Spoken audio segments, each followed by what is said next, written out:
నీకు నేను ఎప్పుడు అబద్ధం చెప్పను. నీ ముందు అస్సలు నటించను. నేను నాలా ఉంటాను. నిజమయ్యే క్షణం ఎదురయ్యేసరికి ఇంతగా మారాలా, నీలోనే జీవిస్తున్నా, నీతో జీవితం అనుకున్నా. లైఫ్లో నేను ఎప్పుడు బాధపడను. ప్రతి ఎమోషన్లో నీకు తోడుంటాను.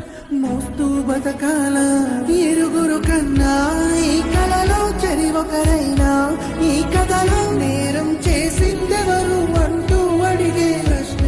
నీకు గనక నా వల్ల కష్టం వస్తే నీలో సగభాగమైన నేను నీకోసం ఏం వదులుకోవడానికైనా సిద్ధం. ఆఖరికి నీకోసం నిన్ను కూడా. కానీ ఆ రోజు రానివ్వకుండా చూసుకుంటానని నీ హస్బెండ్గా నీకు ప్రామిస్ చేస్తున్నాను. I love you లావణ్యశ్రీ.